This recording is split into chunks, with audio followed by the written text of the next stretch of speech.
Hi, welcome to Daily Dose of Anime Recaps. In this video, we'll be taking a look at the first 10 episodes of the series Land of the Lustrous. In the distant future, humans have transformed into gemstones, who have no genders at all. How did this day happen? And can they revert back to humans? Before we begin, be sure to subscribe and hit the bell icon so you don't miss the next episodes. At the start of the episode, we are introduced to our main character, Phosphophyllite, short for Phos, in the world of 28 people made of crystalline gemstones. Most of them are non-binary, i.e. they have no genders. We see Phos asleep on a field. He is awakened by two other young-looking gem people, Morganite and Genshi. These latter two are red-haired and silver-haired pairs of gems that are fighters. Morganite and Genshi have spotted a sunspot, meaning Lunarian fighters. The gem people, along with their leader, the human-looking Master Congo, must constantly fend off these Lunarians. Phos wants to fight alongside Morganite and Genshi,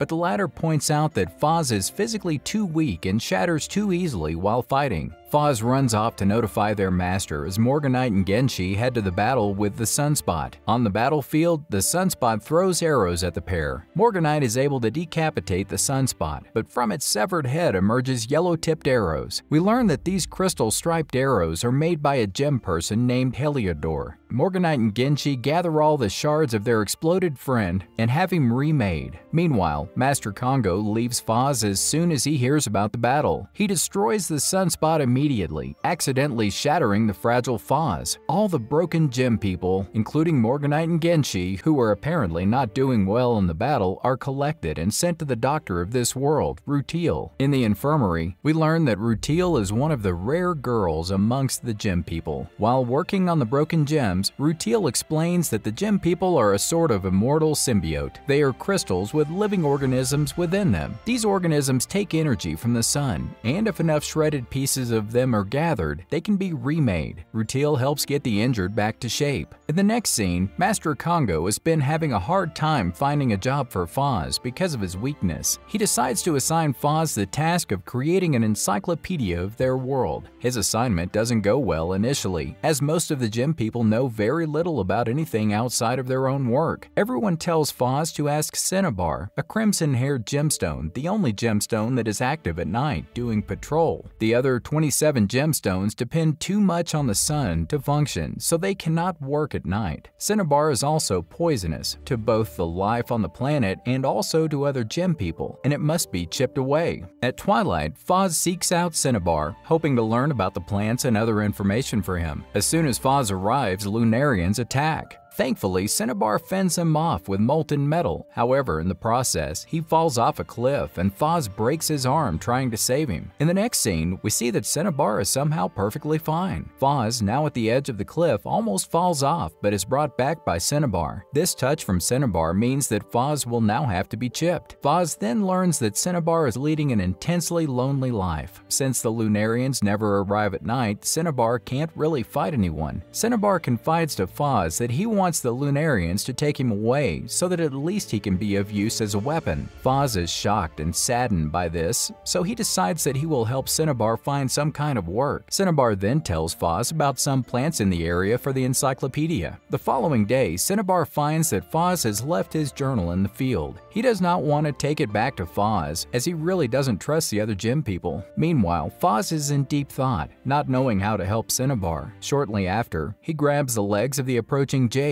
a dark green-haired gemstone person, and Euclase, a gemstone with half blue and half gray hair. Phos begs these two gems for help and advice, but is reluctant to tell them about Cinnabar, making his request a bit pointless. Jade suggests Phos check with Dia, a diamond gem. Dia has been learning new fighting techniques that the frustrated Phos could learn and add to his encyclopedia assignment. Meanwhile, Master Congo meditates, a state in which he is immovable and resistant to outsiders. A while later, Phos meets with Dia in the field and tells them about the need to learn new ideas for the encyclopedia. Dia tells Phos to simply try new experiences. That always gives people new ideas. Meanwhile, Phos notices that Dia's fighting partner, Bort, is nowhere in sight. Since Daya is not nearly as strong as Bort, the latter finds him a liability. This is why Daya is trying to develop new fighting strategies. Suddenly, the Lunarians arrive. Daya tries to fend off the Lunarians with a new technique, but to no avail. Thankfully, Bort arrives at the scene and destroys the central Lunarian, sending all the other Lunarians into the dust. Following the encounter, he pulls off Daya's arm. He is angry that Daya was injured from the fight. However, Daya reveals that he is only trying to help Phos learn something new for the encyclopedia, and asks if he could assist them both. They are suddenly interrupted by the Lunarians, who return but drift away, ignoring Phos, Bort, and Daya. They swarm over the home of the gems. The Lunarians then unload a giant shell in front of the gem home. Realizing that their master is meditating so he cannot take care of the Lunarians, Daya, Bort, and Phos arrive in time to warn Jade and Euclase. While Bort appears to fight off the Lunarians,